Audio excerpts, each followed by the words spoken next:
जो महान आत्माएं हैं इस सृष्टि की, उनके लिए तो बाबा का इशारा है कि उन्हें सारे महान कर्तव्य करके ही वापस जाना होगा।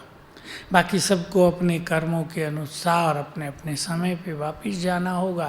तो हम समेटें, ऐसा शरीरीपन का बहुत अच्छा अभ्यास करें। बाबा मेरे साथ है, अंत में उसके सिवाय किसी की याद ना आए, यह भी से तैयारी रखें। इसके लिए हम देख लें कहाँ कहाँ हमारा अटैचमेंट है। ऐसा यदि हम अभ्यास करेंगे, अनुभव बढ़ाएंगे, तो हम सदा एवर रेडी रहेंगे और हमारी गति बहुत बहुत श्रेष्ठ होगी। आपने तो सार में भ्राता जी सब बातें कह दी हैं, इसी में सब कुछ आ गया है। लेकिन प्रश्न है कुछ, इसलिए मैं वो प्रश्न भी ज़रूर रखूँगा ताकि और भी सुंदर क्लैरिटी सभी को मिल जाए। क्योंकि जैसे आपने कहा कि ये पहला पेपर है और ना जाने अभी और कितने पेपर आएंगे। छोटे मोटे पेपर तो आते हैं, सहज हो जाता है, लेकिन यदि कोई ऐसा बड़ा पेपर आता है तब हमारी स्थिति की सही में परख होती है। तो भ्राता जी, कुछ ऐसे अचानक के जो प्रश्न आए थे उनको अचानक के पेपर के तौर पे रखा है कि यदि ऐसा पेपर मेरे सामने आता है, किसी ब्राह्मण के सामने आता है, तो क्या करे क्या ना करे, या उस समय क्या संकल्प हो। तो वो मैं कुछ सिचुएशंस आपके सामने रख रहा हूँ जो प्रश्नों के रूप में आए हुए थे। अचानक आपके ऊपर छिपकली गिर जाए।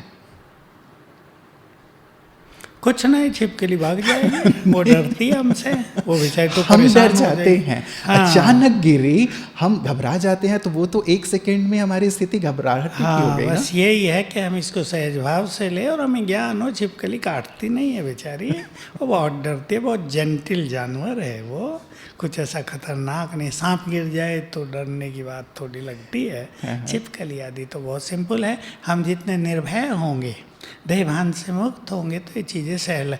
कभी कभी किसी के यहाँ कीड़ा आ जाता है, आजकल कीड़े बहुत हैं ना, कई तो ऐसे ऐसे करने लगते हैं, परेशान हो जाते हैं। मेरे ऊपर भी आता है रोज़ सवेरे। आज तो एक पावरफुल आया, मैंने जो उसको प्यार से हटाना चाहा तो ये पूरा पकड़ लिया। फिर मैंने झटका, नथिंग, मैंने सोचा भी नहीं ये क्या था, काट न गया, कुछ नहीं।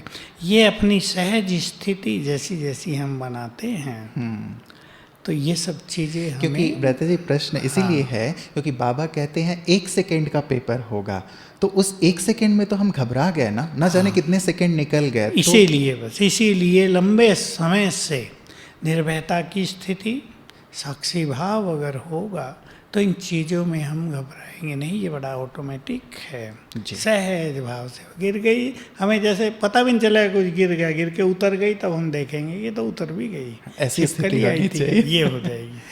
सिविल वॉर की बात बाबा कहते हैं, मान लीजिए हम घर में हैं, घर में आग लगा दी गई और बाहर तलवार लेकर लोग खड़े हुए हैं, ना अंदर रह सकते ना बाहर निकल सकते। देखिए, जो बाबा के सच्चे बच्चे हैं, जिन्होंने बाबा के कार्यों में बहुत सहयोग दिया है, जिन्होंने विकारों को आग लगाई है, उनके सामने ये परिस्थिति नहीं आएंगी, इसलिए परेशान होने की ज़रूरत नहीं।